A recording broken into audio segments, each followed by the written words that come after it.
எல்லாருக்கும் வணக்கம். நான் இங்கே பேச வேண்டிய விஷயம் ரொம்ப முக்கியமான விஷயம். முதல்ல இந்த ஜல்லிக்கட்டு போராட்டத்தின் வரலாறை சொல்லிடுறேன். 2006 pseudo fake animal organisations case போட்டாங்க.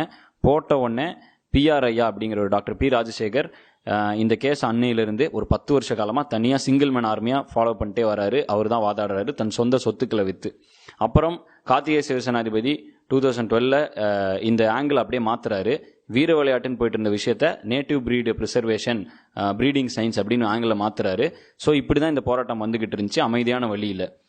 2012 நேட்டிவ் புல்லை வந்து பர்ஃபார்மிங் அனிமலாக இன்க்ளூட் பண்ணதிலிருந்து என்ன ஆச்சு, அதுக்கு மேலே ஜல்லிக்கட்டு நடத்த முடியாது. 2011 வந்த தீர்ப்பு நடத்தலாம், ஏன்னா புல் அப்போ பர்ஃபார்மிங் அனிமல் இல்லை.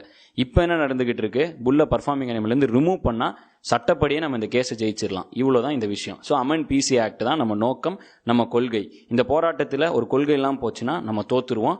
ரெண்டாவது, நான் இப்போ சொல்ல வேண்டிய முக்கியமான விஷயம், ஒரு ஃபாரினர் வந்து இன்னைக்கு மெரினாவில் வந்து அட்டாக் பண்ணிட்டாங்க, அதனால போலீஸ் வந்து அத்துமீறினாங்கன்னு சொல்கிறாங்க. அதே மாதிரி இன்னொரு விஷயம், ப்ரெஸ் பீப்புளை விடுறதில்ல. ஒன்று கொஞ்சம் ஸ்மார்ட்டாக யோசிச்சு பாருங்கள். ப்ரெஸ்ஸு வந்து நேஷனல் மீடியா வந்து கவர் பண்ணாதான் டெல்லியில் இதை பற்றி விஷயம் தெரியும். ப்ரெஸ்ஸை யூஸ் பண்ணிக்கங்க, அட்லீஸ்ட் உங்களோட பவருக்கு யூஸ் பண்ணிக்கங்க. இப்போ எல்லாரும் இறங்கி வராங்கன்னா ஏன்னா போராட்டம் வலுத்துருச்சு, அதனால இறங்கி வராங்க. இந்த டைமில் ஸ்மார்ட்டாக உங்களை யூஸ் பண்ணி உங்கள் விஷயம் என்ன, ஒரே ஒரு கொள்கை அமெண்ட் பிசி ஆக்டுங்கிற விஷயத்த சென்ட்ரலுக்கு எடுத்துகிட்டு போகிறதுக்கு இந்த ப்ரெஸ்ஸை யூஸ் பண்ணுங்கள், நேஷனல் மீடியாவை யூஸ் பண்ணுங்கள். ஸ்மார்ட்டாக யோசிங்க, வன்முறையில் மட்டும் இறங்கிடாதீங்க. ஏன்னா நீங்கள் வன்முறையில் இறங்கினா இவ்வளவு நாள் இந்த மாதிரி ஆட்கள் கஷ்டப்பட்டு 10 வருஷமா ஒருத்தர் கேஸ் நடத்திட்டு இருக்காரு, அவர் பண்ண எல்லா முயற்சியும் வீணாக போயிடும். அண்ட் இந்த டக்கருங்கிற ஒரு விஷயத்தை நாங்கள் எதுக்கு பண்ணோம்னா, இந்த ஆங்கில சிவசேனாதிபதி மாற்றினப்ப அண்ணன் மாத்துறப்ப நாங்கள் என்ன பண்ணோம், இதை வந்து மக்களுக்கு கொண்டு போய் சேர்த்தணும், கிராமத்தில் இருக்கிற பிரச்சனையை கொண்டு வந்து நகரத்தில் சேர்த்தணும். இந்த வீடியோ பண்ணோம். இது வந்து டோட்டலாக ஒரு எஜுகேஷனல் வீடியோ, அறிவுபூர்வமான விஷயத்துக்காக தான் இந்த வீடியோ பண்ணோம். இப்போ திடீர்னு வந்து இது நிறைய பேர் உணர்ச்சி வசப்பட்டு நிறைய ஒரு ஆங்கிளில் மாறுது. இது உணர்ச்சி வசப்பட வேண்டிய விஷயமே இல்லை. அறிவுபூர்வமாக சட்டப்படி இதை சந்திச்சு ஜெயிக்கலாம். எங்கெல்லாம் நீங்கள் போலீஸ் எதிரியாக நினைக்கிறீங்களோ அங்கெல்லாம் என்ன நடக்கும், நீங்கள் ரோட்டுக்கு வந்தால் கண்டிப்பாக போலீஸ் அடிப்பாங்க, அது லா அண்ட் ஆர்டர் பிரச்சனை. நீங்கள் வேற யாரையாவது தாக்குனீங்கன்னா போலீஸ் அடிப்பாங்க, லா அண்ட் ஆர்டர் பிரச்சனை. போலீஸ் வந்து நம்மளை விடவே கூடாதுன்னு நினச்சிருந்தா விடவே விட்டுருக்க மாட்டாங்க.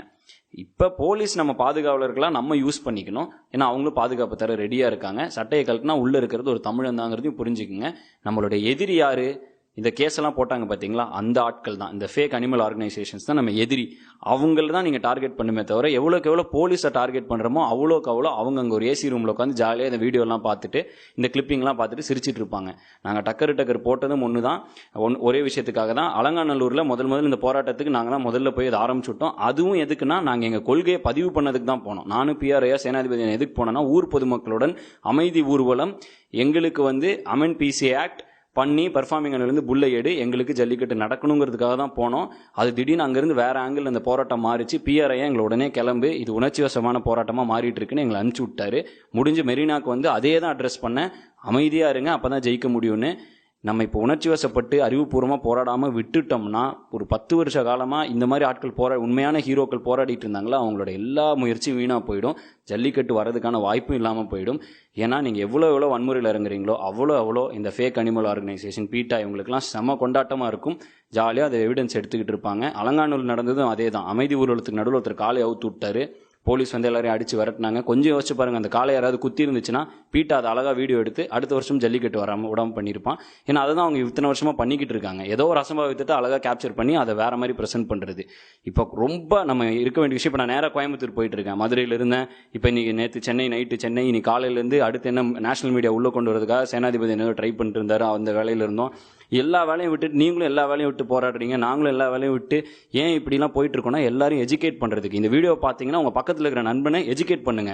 நண்பா, நம்ம போராட வேண்டியது உணர்ச்சி வசப்பட வேண்டியது இல்லடா, நம்ம எஜுகேஷனலாக நம்ம போராடணும்டா, கொஞ்சம் அறிவுபூர்வமாக போராடணும்டா. இந்த விஷயத்தை வச்சு அழகா அமெண்ட் பிசி ஆக்ட்னு ஒரே கொள்கையை வச்சு அப்பதான் இதுக்கு ஒரு நிரந்தர தீர்வு கிடைக்கும். நமக்கு தேவை யாரும் சாவடிக்கிறது இல்லை, நிரந்தரமாக ஒரு தீர்வு வேணும், ஜல்லிக்கட்டு வேணும். அதுக்கு let us remove bull from the performing animals அப்படின்னு சொல்லி அமெண்ட் பிசி ஆக்ட்னு சொல்லி ஒரே கொள்கையை ஒரே நோக்கத்தோடு ஃபோக்கஸ்டா அமைதியா போராடினா இதுக்கு நிரந்தர தீர்வு கண்டிப்பா உண்டு. எனக்கு புரியுது, எல்லாரும் ஃப்ரஸ்ட்ரேட் ஆகிறோம், நானே ஃப்ரஸ்ட்ரேட் ஆகிட்டு தான் இருக்கேன். இப்போ இங்கேருந்து கோயம்புத்தூர் போற வழியில் ஏதோ தோணும், அந்த மாதிரிலாம் நடக்கும். பட் என்னதான் இருந்தாலும் நம்மளோட நோக்கம் வேணும்னா அமைதியா இருப்போம், அமைதி காப்போம், அறிவுபூர்வமாக போராடுவோம், நிரந்தர முடிவை நோக்கி. ஜல்லிக்கட்டு வேண்டும். நன்றி, வணக்கம்.